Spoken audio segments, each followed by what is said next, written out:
Ahora sí. Perfecto. Esta luz apaga un poco. Acá. No. No. Una no. Señores, ¿por qué tienen que saber complemento? Porque tanto las glomerulopatías especiales, los porocitos, el endotelio, ¿qué tienen en común? El acúmulo de una proteína. Una proteína que va a ser el rol de antígeno. ¿Estamos? Entonces, cuando estamos nosotros hablando de síndrome nefrótico, síndrome nefrítico, pónganse en su cabecita que a nivel de endotelio hay una proteína X. Puede ser en el porocito, puede ser en la membrana basal o en el mesangial. ¿Estamos? Entonces, resulta que aquí yo tengo activación de la vía clásica. Entonces, sabemos que el complemento juega un rol importante en el proceso inflamatorio. Acá yo tengo el anticuerpo IgM y aquí tengo el anticuerpo IgG. No dice M, no dice D, dice IgG o IgM. Siempre pregunto esto en el examen. ¿Estamos? Esta es la verdad. IgG. ¿Qué anticuerpo es el que activa C1? Puede ser IgG o puede ser IgM. Bien. Esto que ustedes ven acá va a ser para nosotros el concepto antígeno. En este ejemplo, el concepto es bacteria, pero cuando estamos hablando de globulopatía, enfermedades autoinmunes, esto ahora es un antígeno. ¿Vamos? Este antígeno, mire, el anticuerpo se une a través de su porción FAB del anticuerpo a este antígeno. ¿Qué sucede cuando se une a este antígeno? En esta parte de acá, miren acá, esta partecita es la porción FC. Y aquí se va a unir una proteína. La clase anterior dijimos que eran 30 proteínas y nosotros solo vamos a hablar de 9 proteínas. De la 1 a la 9. Esta proteína 9 dice Q, ¿verdad? Quiero que vean 3 piezas de un rompecabezas. QRS. O sea, son 3 proteínas Q. La R minúscula, la Q minúscula y la S minúscula. De toda esta proteína C1, la porción Q es la que se va a unir acá en esta partecita, en la colita del anticuerpo. Esa colita del anticuerpo ahora le vamos a llamar porción FC. Una vez que se une, miren lo que sucede. ¿Qué dice ahí? Se activa. Entonces ya tengo, la clave es activar C1. En el plasma, en el glomérulo, en el intersticio, hay otras proteínas, que son C2 y C4. Para que lo entiendan mejor, imagínense C2, una cápsula, que puedo separar. C4, otra cápsula. Una parte va a ser la A y otra va a ser la B. Entonces, si yo digo C2A o C2B. Si se activa la proteína C4, C4A y C4B. Entonces, miren lo que sucede acá. Este C1, al estar en contacto con C2 y C4, se va a convertir en C2A y C2B, C4A y C4B. Ahora, la porción 4B, que es esta de acá, miren, C4B, se va a unir a C2A. Esa unión de C4B, 2A, se va a convertir en una enzima proteolítica. Esa enzima proteolítica se va a llamar ahora C3 convertasa. Entonces, yo empecé con C1, activo ese 2C4 y fragmentos de C2 y fragmentos de C4 forman convertasa, ¿no ven? Y esa convertasa va a activar a C3. ¿Qué va a hacer en C3? Igual, A y B. La porción A se va a convertir en anafilotoxina. Anafilotoxina significa que va a tener la propiedad de atraer neutrófilos, de atraer macrófagos.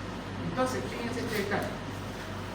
Si yo tengo el inicio de la activación del complemento y ya estoy en C3B y estoy en C3A, ¿qué necesito para que el proceso inflamatorio sea efectivo? Que hayan neutrófilos y macrófagos fagocitando bacterias, ¿verdad? Pero en este caso lo que van a ir a fagocitar es el tejido mesangial, el endotelio, el tejido de la membrana basal o el podocito. Entonces, todo eso se va a inflamar. Entonces, cuando vean ustedes por qué es, digamos, cuál es el rol del complemento, va a ser formar anafilotoxina para atraer quimetáxis en el neutrófilo y quimetáxis en macrófago. ¿Qué pasa con C3b? Este C3b, acá, va a transformarse en una convertasa, el C3b. Olvídense este ratito. C3b se convierte en una convertasa y aquí tengo, se activa, mejor dicho, se activa primero y tengo una porción C5b y una porción C5a. ¿Qué dice acá? Anafilotoxina. Entonces, producto de la activación de C3, tengo C3a, anafilotoxina. Producto de la activación de C5, tengo C5a, anafilotoxina. Entonces, estas dos anafilotoxinas van a producir quimetáxis en el neutrófilo y el macrófago para causar una intensa fagocitosis en el tejido que les tocó. ¿Ya? ¿Y qué pasa con C5b? C5b se llama complejo de ataque de membrana, el cambio. C5b va a jalar a C6, va a jalar a C7, va a jalar a C8 y a C9. Y la va a perforar a la membrana del endotelio, va a perforar a la membrana basal, va a perforar a la membrana al porocito. O sea, la va a destruir esa célula. Y si estuviéramos hablando de bacterias, estaríamos diciendo que va a producir la destrucción de la pared bacteriana. ¿A ver? Entonces, para hablar de complemento, para hablar de patología autoinmune a nivel renal, primero el rol es la presencia del antígeno. ¿Vamos? Bien. Si ustedes ven en este proceso de activación del complemento, digamos que yo tenga 100 moléculas de complemento, ese es mi valor normal. Y este complemento, al activar, al hacer contacto, estos anticuerpos, al hacer contacto con el antígeno, van a activar el complemento. Ahora ya no van a ser 100 moléculas de complemento, van a ser 80. Están en proceso de activación. Y solo quedan 2 como que están en plasma, ¿no ves? Entonces, ¿cómo sé yo si hay actividad autoinmune? Solicito dosificación de complemento. Si C3 y C4 vienen bajo, por debajo del valor normal, significa que todo este proceso se está desarrollando, que hay un proceso inflamatorio importante en el tejido que estamos analizando, en este caso. Entonces, a través de la medición de complemento yo entiendo la actividad autoinmune de lo que está sucediendo. ¿Y cuál es el objetivo de la activación del complemento? Formar anafilotoxina C3a y C5a para que lleguen al sitio neutrófilo y macrófago. Y aquí ya estaríamos con todo el proceso inflamatorio y aparte el complejo de ataque de membrana. La otra vía, detallito, esta es la clásica. ¿Vamos? A través de anticuerpos. Esta es la clásica. La otra activación del complemento es por la vía alterna. ¿Qué tenemos aquí? Endotoxinas, polisacáridos, virus, venenos, células tumorales. Los hongos proporcionan polisacáridos. Las células tumorales van a actuar como proteínas para activar la vía alterna. Hay una gran diferencia entre la clásica. Miren esto. ¿Qué dice ahí? ¿Y acá? Entonces, en la vía alterna no hay presencia de anticuerpos, ¿no? El antígeno del riñón, en este caso, se va a unir a la proteína B o se puede unir a la proteína B. ¿Cuál va a ser el objetivo? Activar C5. ¿Miren? Este factor D y este factor B activan junto con C3, activan el C5 y ahora ya tengo la parte final de la activación del complemento de la vía clásica. C5b llama 6, 7, 8 y 9 y aquí tengo la activación nuevamente del complejo de ataque de membrana. Entonces, ¿cuál es la diferencia entre vía alterna y vía clásica y alterna? En la alterna no van a mediar anticuerpos, en la alterna van a mediar los factores D y los factores B, que en realidad son proteínas. Y Y hay una más, la vía de las lecitinas. Es decir, aquí vamos a tener en esta vía de las lecitinas, estas se van a activar por algún componente de las moléculas de la superficie de los microorganismos, de las bacterias o de los hongos.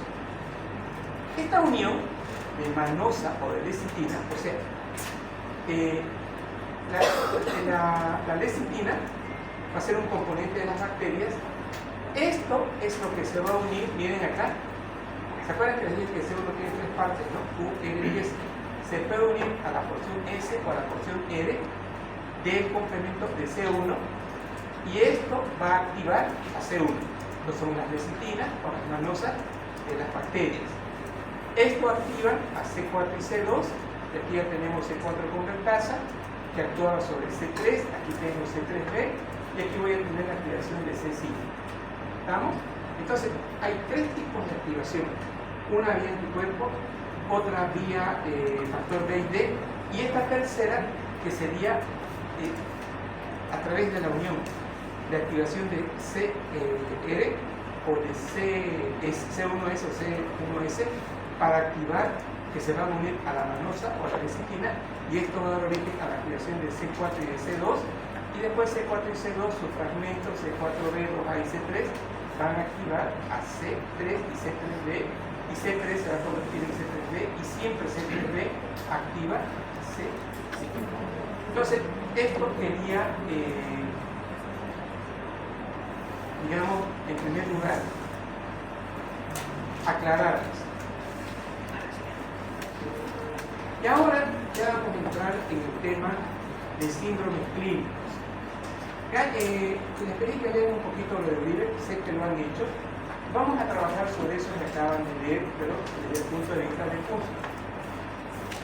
Las enfermedades glomerulares pueden manifestarse por diferentes síndromes y cada glomerulopatía suele dar síndrome característico. Sin embargo, ocasionalmente producir otro. Ejemplo, glomerulosclerosis focal y segmentaria habitualmente produce un síndrome nefrótico, pero también puede dar un síndrome urinario, es decir, proteinuria aislada no nefrótica. O sea, lo que quiere decir aquí el autor, que no es 100% real. Es decir, cuando está inflamado en glomérulo, ya sea de forma focal o segmentaria, podría desarrollar un síndrome nefrótico, pero también puede ser que no. Bien, y acá estamos diciendo lo siguiente. Esto no sé si han logrado leer en este momento. Para hablar de síndrome nefrótico, la cantidad de proteínas que tiene que haber en orina es igual o mayor a 3,5 gramos al día. Para hablar de síndrome nefrótico, la cantidad de proteínas que en orina tiene que ser igual o mayor a 3,5 gramos. Para decir, miren este detalle, proteinuria aislada no nefrótica, o sea, yo tengo proteínas en la orina, pero no es un síndrome nefrótico, es porque son menores a 3,5 gramos. Entonces ahí tenemos que partir. Toda la proteinuria, o sea, la orina, la proteína en plasma, perdón, la proteína en orina mayor a 3,5, síndrome nefrótico. Todo lo que sea menor a 3,5 es proteinuria aislada, no síndrome nefrótico. Bien. ¿Y qué es el síndrome nefrítico? ¿Tienen algo que quieran acotar de Uribe? ¿Algo de Uribe sobre el síndrome nefrótico? ¿Algún detallito? Hable fuerte, lo escucho. También de Uribe. Luego del factor inicial que es la proteinuria con albuminemia, esto también lo que es una epidemia. ¿Ya? Entonces, si yo hablo de síndrome nefrótico mayor a 3,5, automáticamente la pregunta es, ya sea en el nefrótico o en el no nefrótico, ¿Cómo están las proteínas en plasma? Entonces va a haber edema, ¿cierto? Ahora, un detalle. Síndrome nefrótico va unido a hipercolesterolemia. Síndrome nefrótico va unido a hipercolesterolemia. ¿Qué más tienen en unido? Lipiduria. Edema. Edema, lipiduria, hipercolesterolemia, proteinuria y también columninemia. Perfecto. Entonces, lipiduria, que sería la presencia de lípidos en orina. ¿Algún anticuerpo en particular?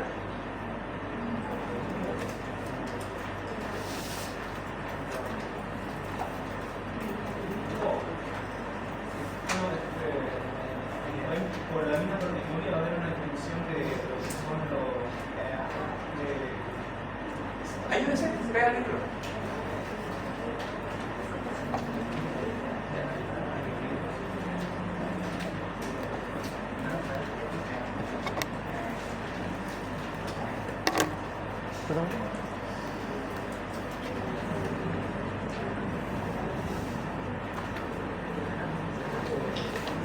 La diferencia de síndrome nefrítico en lo que es síndrome nefrótico va a haber una disminución de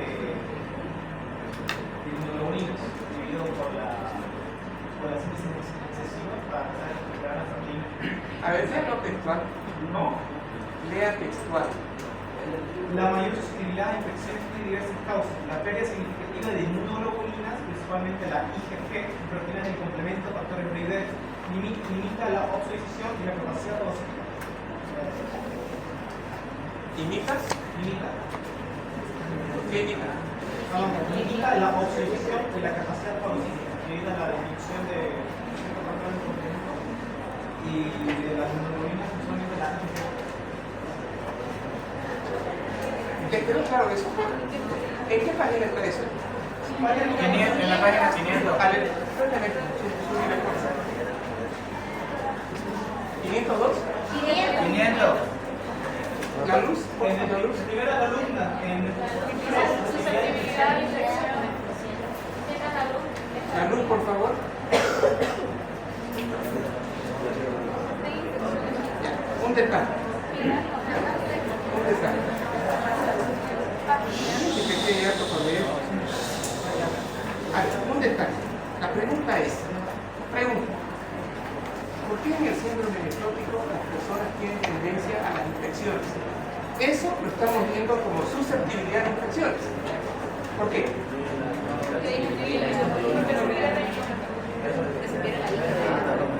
La pérdida de proteínas y proteínas de complemento. Miren este detalle, señores. Miren este detalle.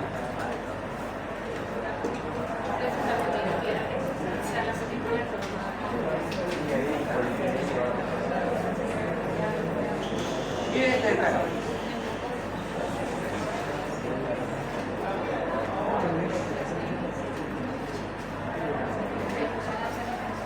Acá tengo membrana basal dañada. ¿Estamos? O puedo tener membrana basal normal, puedo tener el anclaje de los podocitos dañados. Acá. Aquí hay daño. Aquí hay daño de la membrana basal, aquí hay daño de la membrana basal. Y acá tenemos nuestro túbulo contorneado proximal. Para hablar de síndrome nefrótico, estoy diciendo que estas proteínas grandes no deberían pasar. Pero ahora estas proteínas grandes sí pasan, porque hay un aumento de la permeabilidad. Las patologías, fíjense lo que estoy insistiendo un poquito. Otra de las patologías que dan muchos síndrome nefrótico son el daño autoinmune a nivel de fogocitos. Entonces, esto que estamos viendo se llaman, voy a poner ahora, proteínas.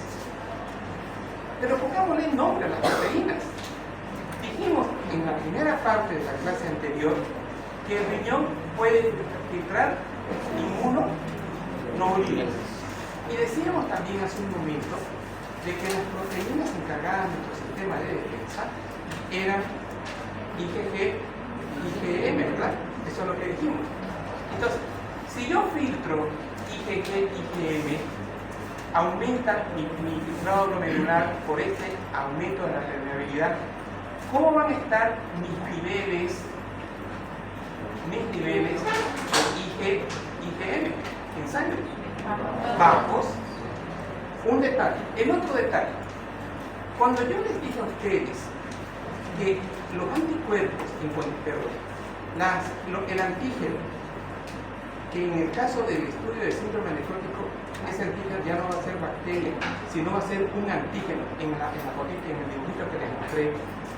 Ahora, como es tan grande esta permeabilidad, yo no solo estoy perdiendo inmunoglobulina, estoy perdiendo otro tipo de proteínas, que se llaman proteínas del complemento. Entonces, si yo tengo bacterias, no voy a poder activar adecuadamente mi complemento y mi sistema de defensa, que va a ir ¿qué hace el complemento? Formaba el C5b6, 7, 8 y 9 a nivel bacteriano y lo destruía la bacteria. Pero ahora yo tengo bajo nivel de complemento. Por lo tanto, estoy menos protegido. ¿Y qué más dijimos que daba la creación del complemento cuando es bacteria? ¿Qué es bueno? Formación de anafilotoxinas, C3A, C5A, que le llegaban a esas bacterias anticuerpos, le llegaban neutrófilos y macrófagos y las bacterias eran fagocitadas. Entonces, bajo este concepto que acabo de explicar, ¿qué dice respecto a la susceptibilidad a las infecciones? La mayor susceptibilidad a infecciones tiene diversas causas. Pérdidas significativas de inmunoglobulinas. Ya, acá dice principalmente inmunoglobulinas G. Pérdidas significativas del complemento. ¿Pero cuál de estos complementos? Factor B y factor D. Y si yo les pregunto, ¿a qué vía corresponde? A la alterna. Perfecto, entonces no va a haber una buena vía alterna. Y proteínas del complemento, factor B y D, limitan la opsonización y la capacidad fagocítica. Fíjense, si yo no tengo activación de la vía alterna, la opsonización era el C3b que se activa, hace de que se vuelva más frágil la pared de la bacteria y que sea fácilmente fagocitada.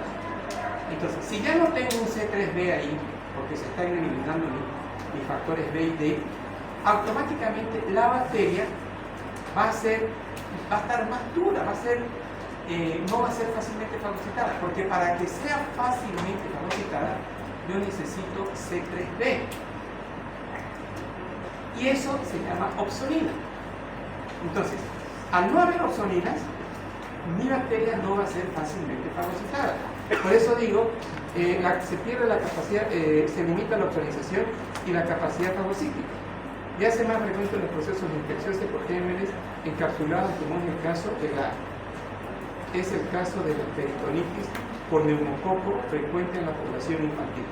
Igualmente, la depresión de proteínas transportadoras de oligoelementos como el hierro y el zinc condiciona la transmisión biológica.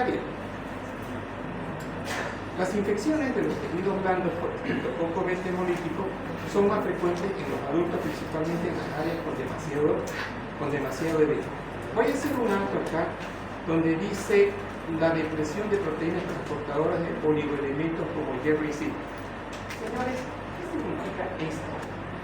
Que nosotros acá, en condición fisiológica, esto es una proteína. Esta proteína tiene la propiedad de transportar hierro. Esta otra proteína tiene la propiedad de transportar zinc. Pero como les he dicho de que el aumento de la permeabilidad membrana basal, porosito, etc., es muy grande, ¿qué voy a depletar? ¿Qué va a salir por acá? Proteínas transportadoras. Entonces, yo puedo tomar hierro, ¿no?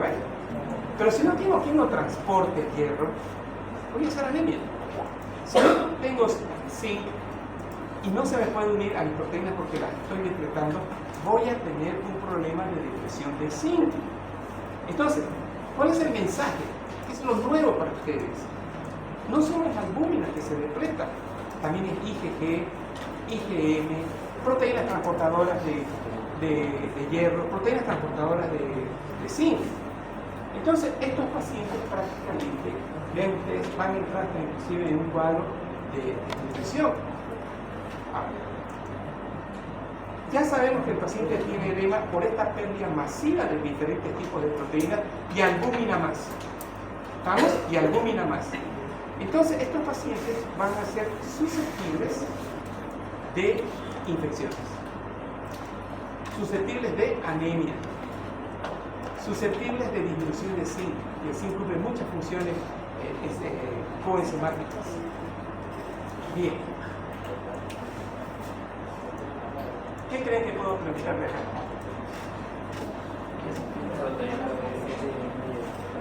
¿Qué puede provocar los tipos la pérdida de proteína? ¿Cuál es la respuesta? Pregunta para chicos de colegio, cuarto medio. ¿Por qué hay pérdida de proteínas en el síndrome nefrótico? Aumenta la permeabilidad. Ya empieza para cuarto medio. Ustedes están en tercer año de medicina. Van a ser doctorcitos.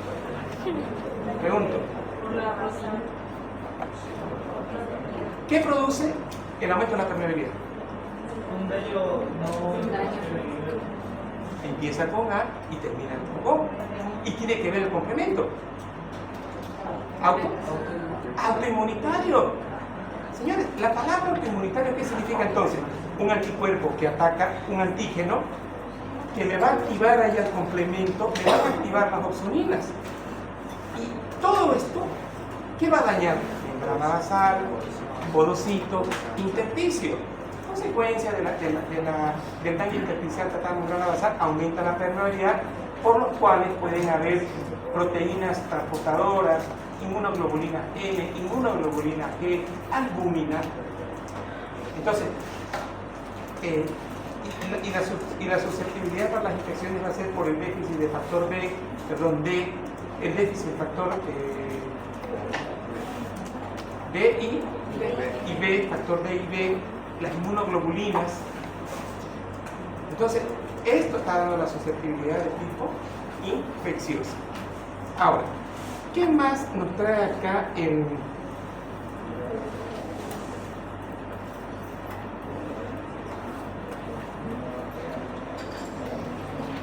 estado de hipercoagulabilidad?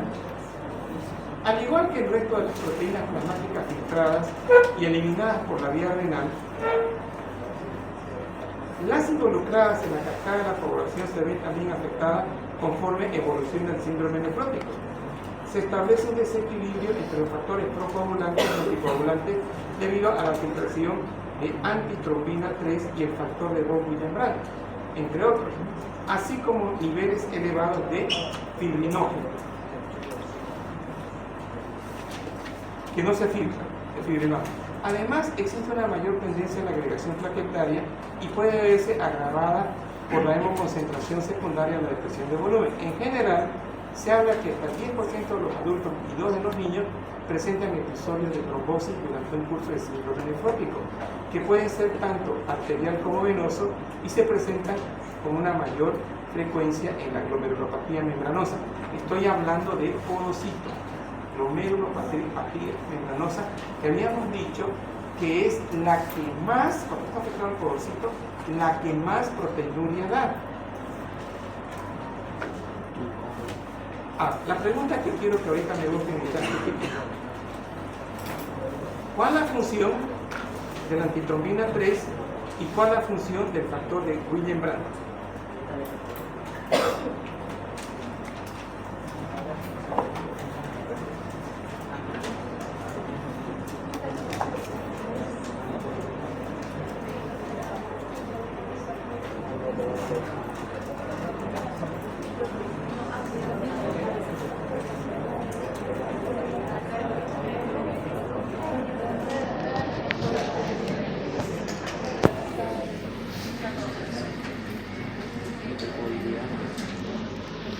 ¿Ya?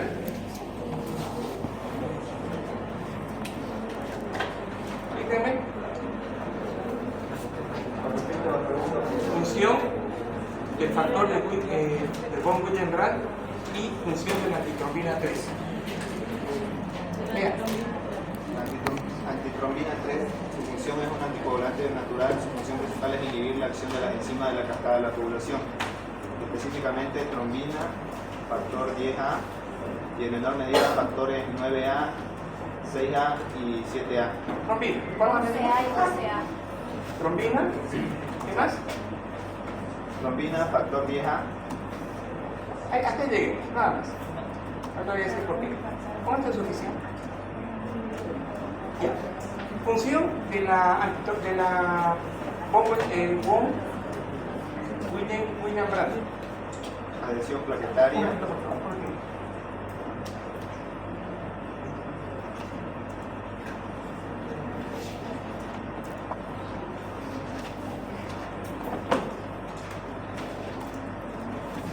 ¿Cuál es la función? adhesión plaquetaria, una de las plaquetas del colágeno expuesta en los vasos lesionados y facilita el inicio del tapón plaquetario.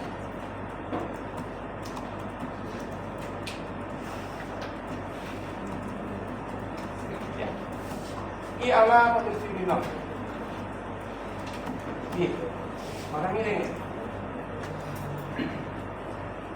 Voy a empezar por lo patológico, para que lo entiendan.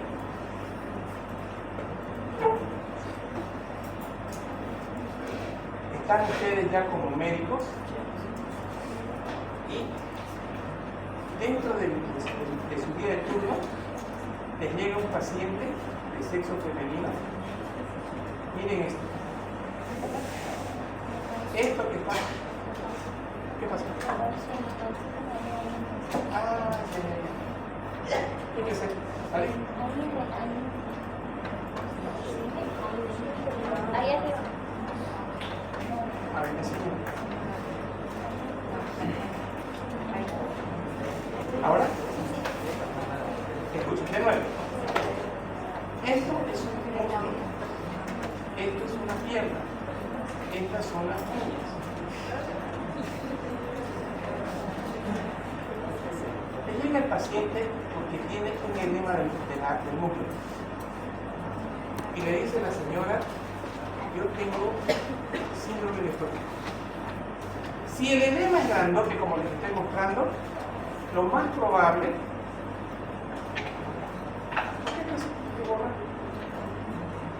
debe ser que lo que atraviesa para eso.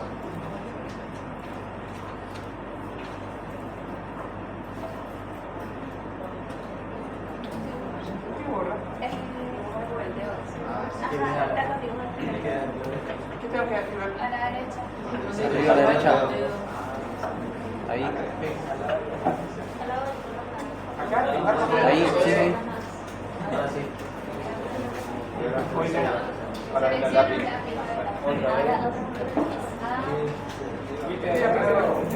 ya toman examen. Les decía, señores, No, eso no. Ahí. Se vuelve a cambiar.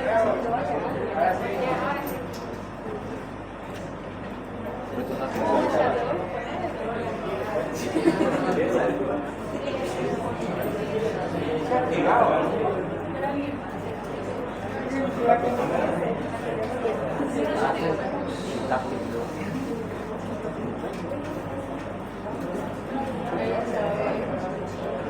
Ven otra vez.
¿Alguien sabe? Problema. ¿Qué te dijo ChatGPT? A ver, ¿qué dice?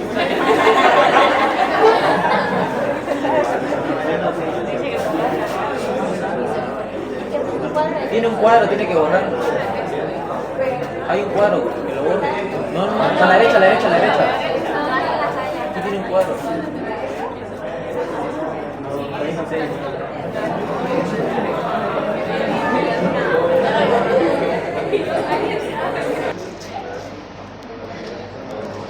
Que orden su punito a la derecha. Tratando de ayudar.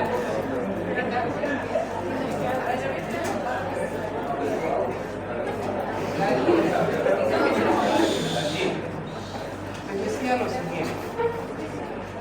Este paciente, ¿cómo llega a ustedes están? Es un paciente que hace un edema a nivel del muslo. Y hay dos opciones. Que la vena de este paciente esté con un coágulo. La presencia de esta vena en el coágulo hace que haya filtrado hacia el intersticio y tengo edema. Y la otra opción que puedo tener es que la arteria femoral, aquí tenga un coágulo.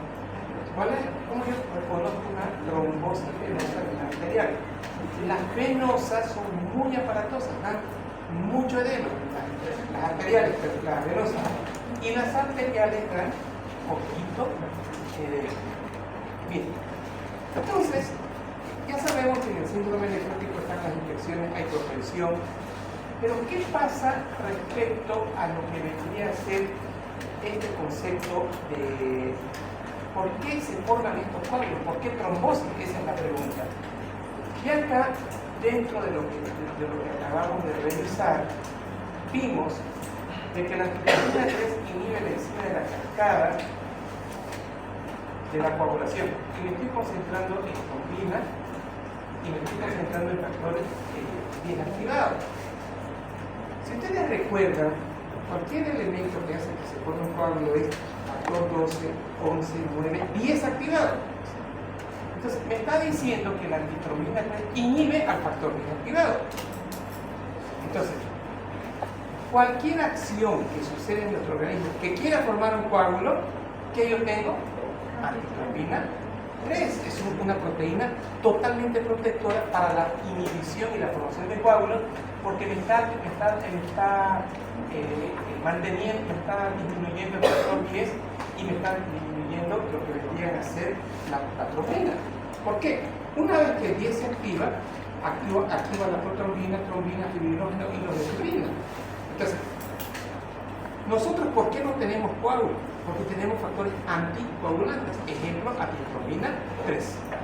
¿Qué pasa en síndrome nefrótico con la antitrombina 3? Se elimina, se va porque no solamente entonces perdemos inmunoglobulinas, sino también perdemos proteínas antitrombina 3 que son anticoagulantes. Pero ¿qué pasa con el factor von Willebrand? Este factor von Willebrand se une a las plaquetas, al colágeno y facilita el pulmón plaquetario. Es decir, este factor von Willebrand no se va a eliminar porque es grandote, está unido a las plaquetas. Y el fibrinógeno tampoco se va a eliminar porque es una proteína exageradamente grande. Entonces, por un lado se van perdiendo factores anticoagulantes como son antitrombina 3, van quedando en el torrente sanguíneo el factor von Willebrand y van quedando al quedar el factor Willebrand más el fibrinógeno. Entonces como que hay un desbalance, ¿no?, entre factores procoagulantes y anticoagulantes. Entonces estos pacientes, cuando ustedes estén estudiando en pacientes jóvenes, que de repente les venga con una trombosis venosa, la pregunta fisiopatológica, ¿qué causó la trombosis venosa? Y si ven que lo van revisando al paciente y tiene edema en ambos miembros, ¿no será un síndrome nefrótico? Pedimos proteína de 24 horas, ¿verdad? Síndrome nefrótico. La lúmina va a estar baja, va a estar edematizado. Entonces vean ustedes que a partir del concepto trombosis, edema, armamos ya un diagnóstico de síndrome nefrótico. Entonces esto es importante que ustedes lo tengan claro respecto a la acción del estado de hipercoagulabilidad. Y dice, hay otra tendencia a la agregación plaquetaria. ¿Por qué? Porque tenemos que el factor William-Brand es el que agrega las plaquetas. Entonces, si ahora yo voy teniendo más factor von William-Brand, voy a tener mayor adhesividad plaquetaria, que pueden verse agravadas por la hemoconcentración secundaria de la deflación del volumen. En general se habla de hasta que el 10% de los adultos y el 10% de los niños pueden presentar un síndrome nefrótico. Y el tercer aspecto que también quiero verlo con ustedes: síndrome nefrótico y dislipidemia. El síndrome nefrótico existe una depuración excesiva de diferentes proteínas. Miren la palabrita que agarra Uribe. Depuración, dice, de diferentes proteínas. ¿Y cuáles son estas diferentes proteínas?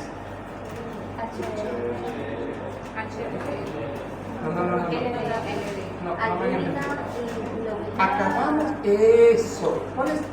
¿Cuáles son las sustancias que se pierden por el riñón? Fíjense, para Uribe, depuración. ¿Cuáles son? Inmunoglobulinas, E y M, proteínas transportadoras de zinc, hierro, proteína B, proteína D, y factor B y factor E. Entonces, está aquí, está haciendo ese resumen. Está diciendo diferentes proteínas, y ahora aprendemos otras más. Las lipoproteínas de alta densidad, el HDL, y la lecitina de colesterol acetiltransferasa, la cual se encuentra involucrada en la síntesis de las primeras. Además, debido al efecto de la baja presión oncótica del plasma, las síntesis hepáticas de lipoproteínas de baja intensidad, estas son las malas, las LDL, se encuentran incrementadas lo mismo que la actividad de las 3-hidroxi-3-metilglutarin coenzima reductasa, enzima limitante de la síntesis de colesterol. Contrariamente, la actividad de la lipoproteína lipasa endotelial disminuye, por lo que la tasa de degradación de lipoproteínas de muy baja densidad, VLDL y kilomicrones, es mucho menor, lo que favorece los acúmulos de triglicéridos. Bien. En la actualidad existen evidencias sobre el impacto negativo de la dislipidemia resultante no solo en el desarrollo de enfermedades cardiovasculares, sino también en la progresión de la enfermedad renal crónica, así como hay evidencia que se relaciona de manera independiente los niveles séricos de colesterol. En resumen, tenemos un aumento del colesterol y tenemos un aumento de triglicéridos en el síndrome nefrótico.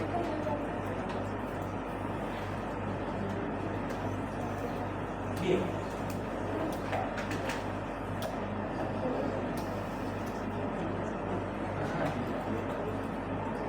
En el diagnóstico diferencial de glomerulopatía debe considerarse el síndrome nefrológico que presenta el enfermo, los exámenes de laboratorio y exámenes de la biopsia de la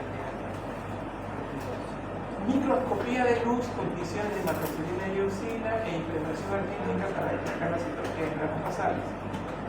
Inmunofluorescencia en KITI para inmunoglobulinas G, A y M y sus cadenas livianas y proteínas del complemento C34C1Q que sirven para aclarar la vacina. Esto de acá no lo van a hacer ustedes, no lo hago yo. Estos son en biopsias. Es decir, se hace la biopsia del riñón, se pide que haya una inmunofluorescencia de esa biopsia. ¿Y qué es lo que quiero ver? Los anticuerpos tienen dos cadenas, ¿no? Las livianas y las pesadas. Y aquí quiero evaluar la cantidad de cadenas livianas. Pero ¿qué más voy a evaluar con la inmunofluorescencia? Proteína C3, proteína C4, proteína C1. Entonces, de esta manera, el patólogo le va a ayudar al nefrólogo, le va a ayudar al clínico a tener un diagnóstico más fino. Pero esto nosotros no lo vamos a hacer, no lo hacemos. Microscopía electrónica para ver alteraciones citopáticas en estructuras de membranas basales, pericelos, es lo que le había dicho. Aquí, a través de microscopía electrónica, buscamos la lesión de membrana basal, de mesangio o de porosito. Patrones que se encuentran más los hallazgos de inmunofluorescencia y microscopía electrónica permiten identificar ciertas glomerulopatías. Tengo glomerulonefritis aguda o proliferativa difusa, glomerulopatía con depósitos de IgA, mesangio capilar o necrosis lipoide. Acá tenemos un resumen. Síndrome nefrótico se relaciona con este tipo de glomerulopatías. Vamos a ver acá. Esto me interesa. ¿Hay hiperuremia o no en síndrome nefrótico? Sí. ¿Hay proteinuria? Sí. ¿Qué dice acá? Exacto, mayor a 3,5. ¿Puede haber síndrome nefrótico sin edema? No. Siempre edema. Y tiene que haber hiperlipidemia y o lipiduria. Y también podría haber hipertensión arterial. El edema es el síntoma común del síndrome nefrótico, suele ser de localización alrededor del ojo, perioditaria, en el escroto, en las extremidades inferiores, y se han propuesto dos teorías para explicar: la teoría de la hipervolemia y la teoría de la retención primaria de sodio. ¿Por qué podría haber hipertensión arterial? Porque el filtrado glomerular está alterado. El filtrado de sodio está alterado, entonces hay una vasoconstricción de la frente, hay una mayor absorción de sodio. Entonces esto lleva a la hipertensión arterial. Pero hipertensión arterial se ve más en síndrome nefrítico, más que nefrótico. ¿Ya? Esto sí nos interesa a nosotros. Este concepto sí tenemos que aprender. Hiperlipidemia y hipervolemia. ¿Qué es hipervolémico? Es un paciente hipervolémico. Escuchen esto. Es un paciente que puede tener, a ver, ¿cuánto es el líquido en el intravascular? ¿En porcentaje? 5, ¿correcto? El 5%. ¿Cuánto es en el intersticio? 15%. 15%. Esto es fisiológico. Y en el intracelular, 40%. Y de ahí viene la teoría que el 60% del peso del ser humano es agua. Cuando yo digo hipervolemia, estoy diciendo exceso de líquido en el intersticial y o intravascular. ¿Vamos? Entonces, cuando yo estoy diciendo edema en miembros inferiores, estoy diciendo edema en miembros inferiores, no para el italiano. Estoy diciendo que el líquido está pasando del intravascular al intersticial.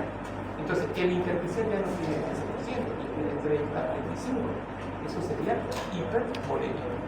Pero cuando está ese líquido en el intravascular sin que haya salido al intersticial, también es hipervolemia. Entonces, partiendo de este concepto básico de hipervolemia, ¿qué es la teoría? La vamos a explicar a través de la teoría de la hipovolemia. Para comprender esta teoría, tenemos que hacer este dibujo. Entonces, vamos a explicar, cuidado, no trabalemos. Voy a explicar el concepto de hipervolemia a través de la teoría hipovolémica. ¿Estamos? Entonces, dicho de otra manera, tengo edema en todo el miembro superior. ¿Sí? Si analizo el intersticio,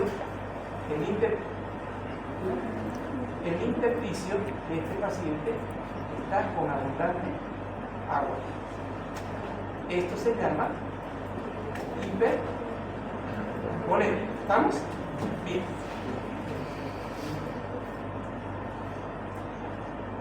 La teoría de la hipovolemia se refiere a que dado la pérdida masiva de las proteínas, 3,5 gramos en 24 horas, es decir, gran cantidad de proteínas que se filtran, pero que se reabsorben en los tubos renales, se supera la capacidad diaria de sintética hepática, que son de 25 a 30 gramos apareciendo hipoalbuminemia.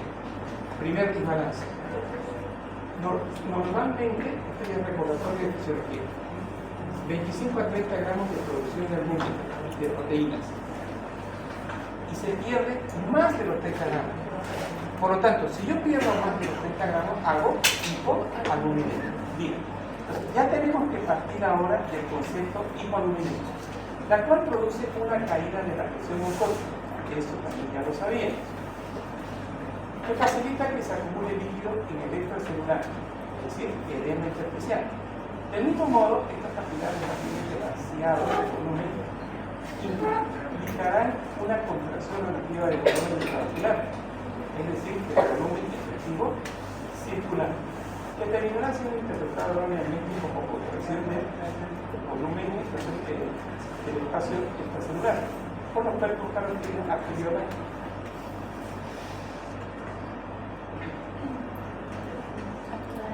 arteriolas aferentes y activarán el sistema nervioso simpático, el eje renina-angiotensina, la realización ávida de sodio, amplificando la generación de edema y muchas veces ocasionando hipertensión arterial.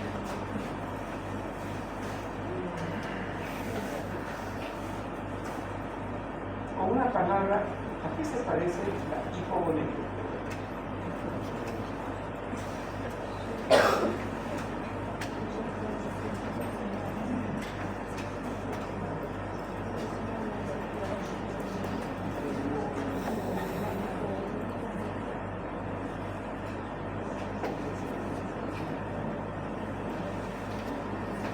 Vamos.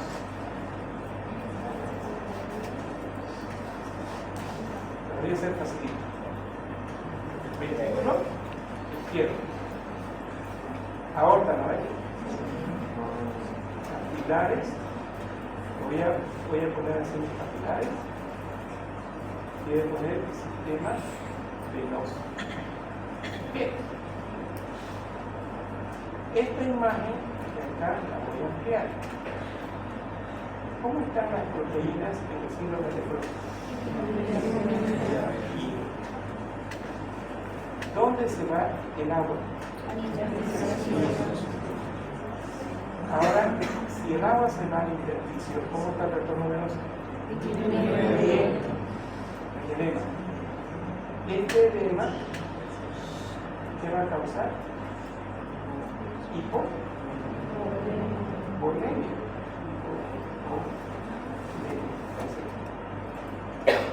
¿Qué aprendimos en el choque hipovolémico? Esta caída del agua acá se traduce como hipovolemia.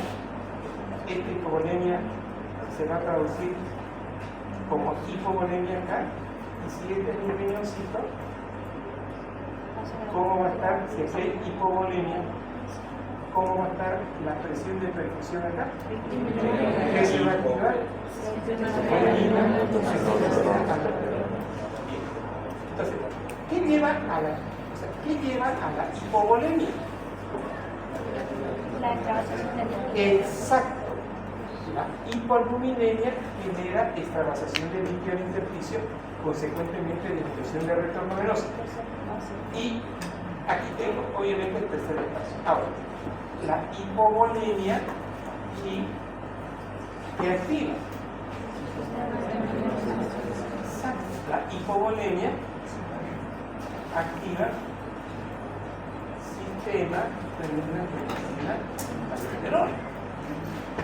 Y esto va a causar absorción de sodio y consecuentemente lo que hizo hipertensión arterial.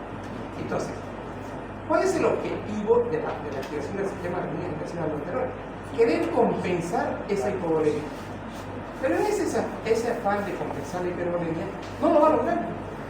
O sea, siempre vamos a estar hipovolémicos y siempre vamos a estar hipervolémicos.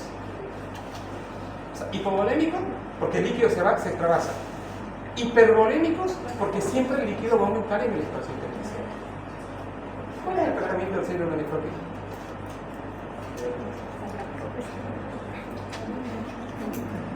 ¿Quién me dice ¿Dónde está el punto de inicio del síndrome nefrótico? Autoinmunidad. Ya, autoinmunidad. Eso. Aumenta la probabilidad. ¿A qué lleva?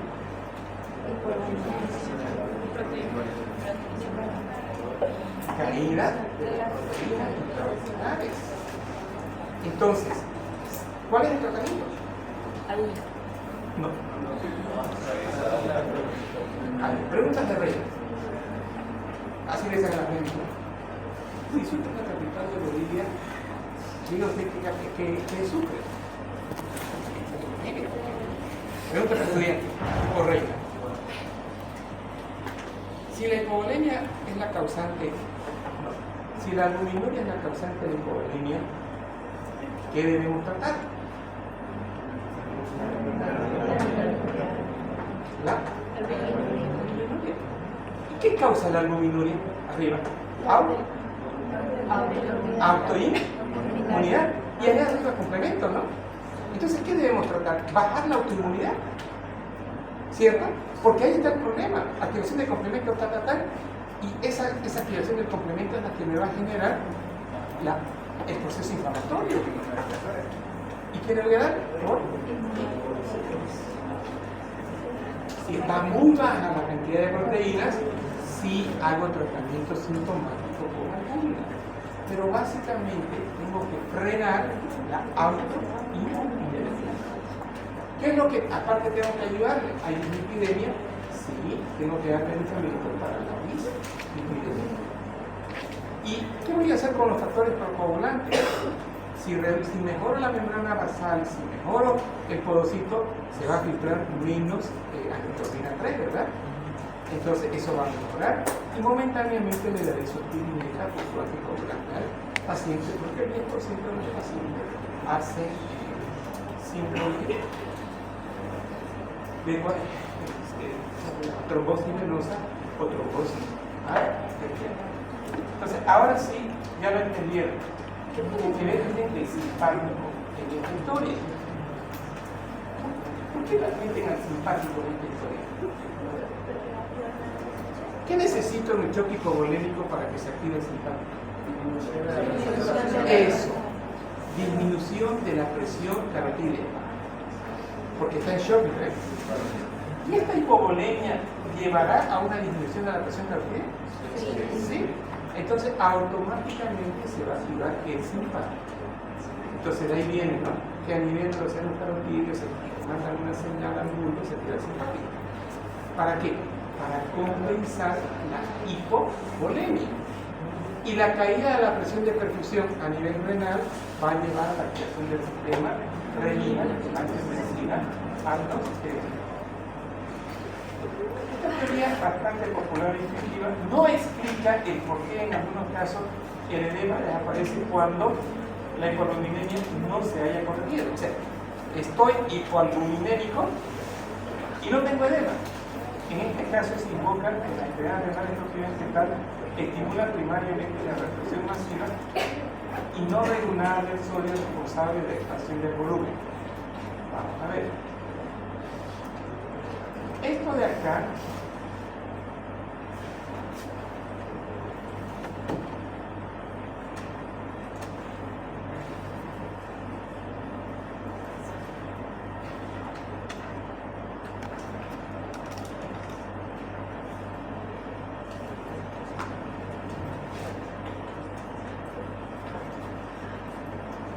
está diciendo que existen patologías con hipoalbuminemia, sigue el paciente con hipoalbuminemia, pero no tienen edema, que está explicando que esto es una, o sea,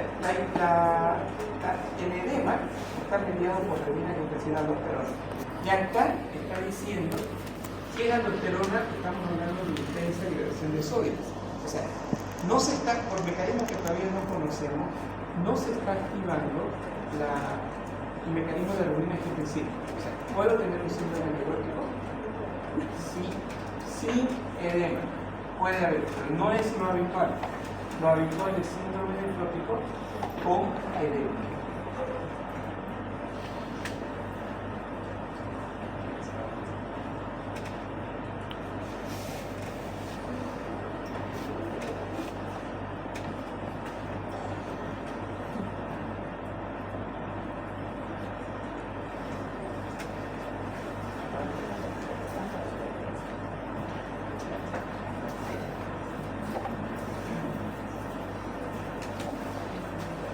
respecto a la hiperlipemia, lo más frecuente de ver en pacientes con síndrome nefrótico es una hipercolesterolemia, ya lo mencionamos, principalmente a predominio de LDL, aunque también existe un aumento de LDL y en algunos casos otros transportadores lipídicos.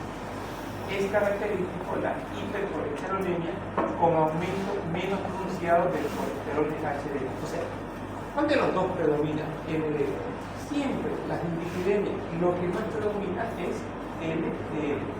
Y también dijimos que los triglicéridos. La hiperlipemia se explicaría como una respuesta del organismo ante la disminución de la presión osmótica resultante de hipoproteinemia. A consecuencia, a su vez, de la proteinura masiva, el hígado aumentaría la síntesis de proteínas, pero proteínas transportadoras de lípidos, y se disminuiría el fluido de colesterol y el catabolismo lipídico. Es decir, en su afán de querer aumentar la albúmina, el hígado lo que aumenta es una proteína transportadora de lípidos. Pero esta proteína, esta lipoproteína, el LDL, dice disminuiría el clearance, no se va a exaltar y consecuentemente vamos a tener una LDL aumentada. La hiperlipemia en el nefrótico es sumamente aterogénica, lo que está asociado a hipercoagulabilidad y también propio del síndrome nefrótico que tenía el aumento en el riesgo tanto de enfermedad coronaria como de patología vascular arterial. Claro, no va a respetarlo. El tener un colesterol alto, el LDL va a ir a depositarse a todos los órganos, corazón, carótidas y arterias cerebrales.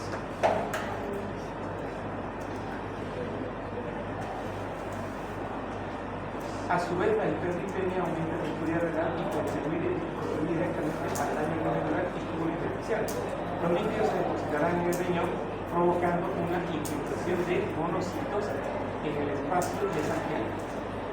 Eso es bueno, infiltración de monocitos en el espacio mesangial por la presencia de lípidos. No. ¿Por qué no? Porque ¿Qué hacen los monocitos? ¿En qué se convierten?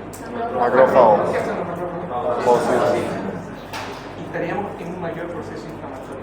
Estas células se transforman en células espumosas con la capacidad de liberar componentes inflamatorios que alteran la función renal.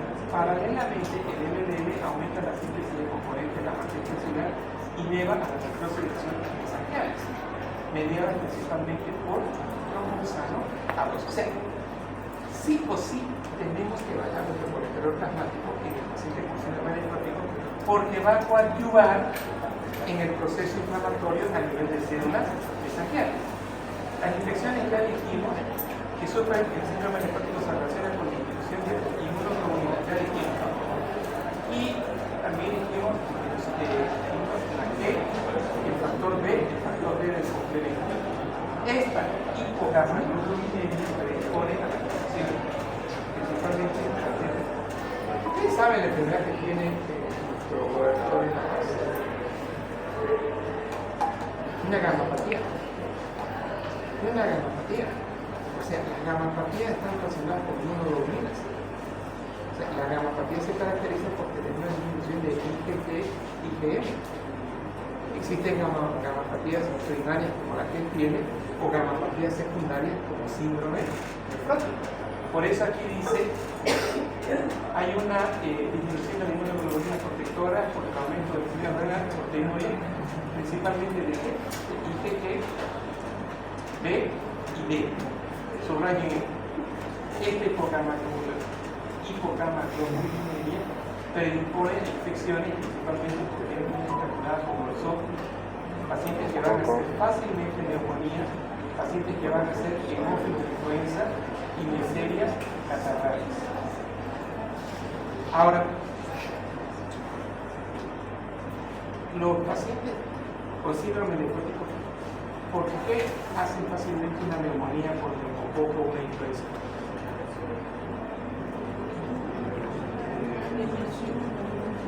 Por la disminución de inmunoglobulinas. ¿Qué más? De la excreción de las proteínas de complemento. ¿Y en cuál?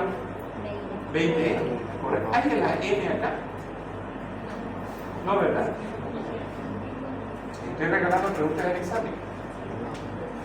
La M es falsa. La estoy regalando, ya tiene 5 preguntas para examen. ¿Cuáles son las presentes? Las que están disminuidas, mejor dicho. Factor B.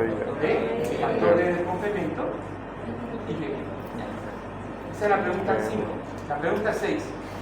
¿Y cuál sería la activación del complemento? ¿Qué viene? Clásica, alterna, resistible. ¿Cuál? Excelente. Alterna. O sea, porque eso es lo que lo dijimos hace rato.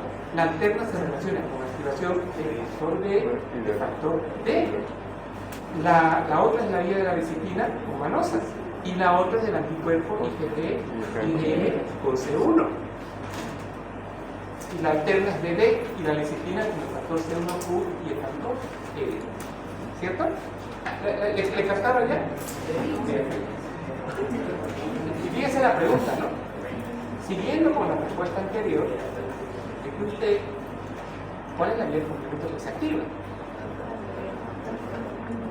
¿Vale?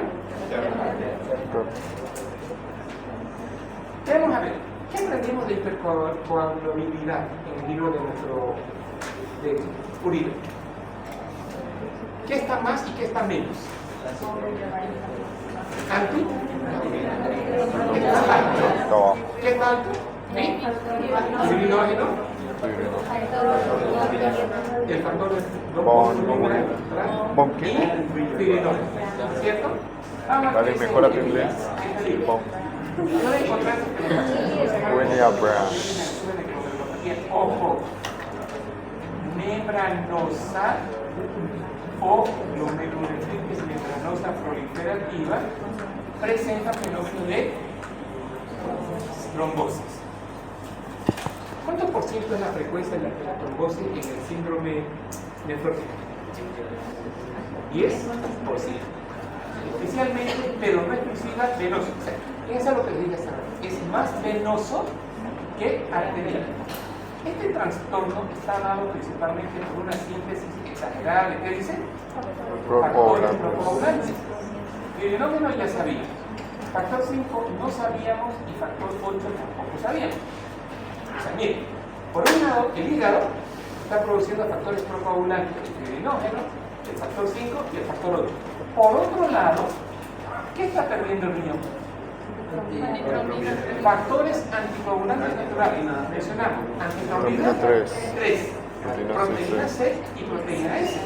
Asimismo, existe una mayor agregación plaquetaria, sí, porque dijimos que el factor de Guillemin-Barré favorecía la unión de plaqueta, mayor agregación plaquetaria, asociado al déficit de albúmina, la cual en condiciones normales se une al ácido araquidónico, limitando su conversión se une al ácido araquidónico, limitando su conversión en tromboxano A2. Bueno, ¿qué tiene que ver el TX acá? El tromboxano A2. ¿Qué es el tromboxano A2? Sí, me gusta hacer trombo. Ya, perfecto. ¿Y cómo hace el trombo?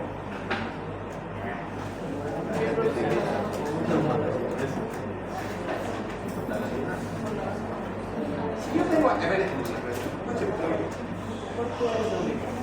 si yo tengo 30 pequeños filamentos de hierro separados y pongo al medio un imán, ¿qué pasa?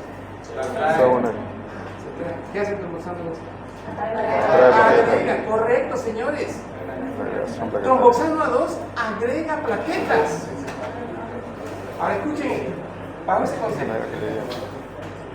¿Qué necesito para activar tromboxano A2? Ácido araquidónico. El ácido araquidónico se transforma en tromboxano A2. Ahora, miren el mecanismo.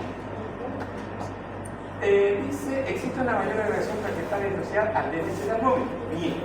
La cual en condiciones normales se une al ácido araquidónico. O sea, la albúmina se une al ácido araquidónico. Y ya no hay conversión de ácido araquidónico a tromboxano 2. Ahora, no tengo albúmina, o tengo caída de albúmina. ya no va a haber este sistema inhibitorio de la albúmina hacia el ácido araquidónico. ¿Qué vamos a tener? Mayor tromboxano a 2. O sea, lo voy a exponer al tromboxano, al ácido araquidónico en condición patológica. Y el tromboxano a 2, acabo de decirle que es un agregante plaquetario, y ahí viene lo que su compañera dijo, favorece la trombosis venosa. Por esta razón se recomienda anticoagular a los pacientes nefróticos con valor de alguna traumática, muy especialmente si coincide en muchos otros debido a desarrollar fenómenos trombóticos. Por ejemplo, un paciente que esté en microtipo internado, un paciente que esté operado. Listo. Listo, señores. ¿Aprendieron? Sí. Esperen, no se vayan.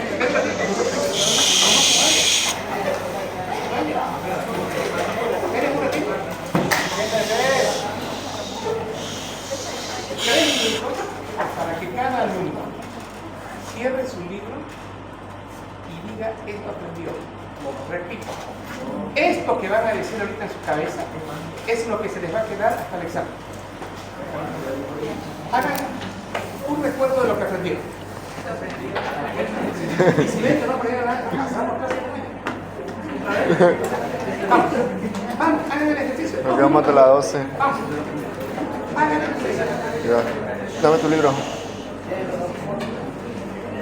Ya aprendí solo que es un síndrome nefrótico, proteinuria, ahí mueren.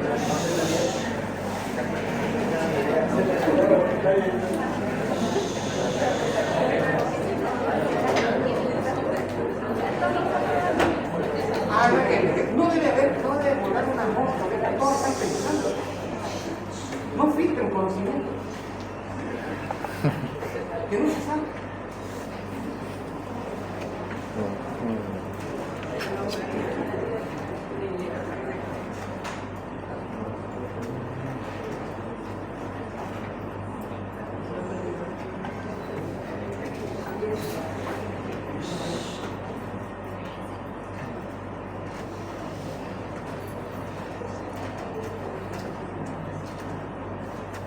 Ahora, lo que no se acuerda, saquen su ayuda de memoria. Espera, 3 minutitos y se va. Vamos. Lo que no se acordaron, saquen su ayuda de memoria. Pero si no me acuerdo de lo que no voy a recordar eso. No, primero es así, es sencillo. No se puede filtrar por el glomérulo por su gran tamaño y es pobre.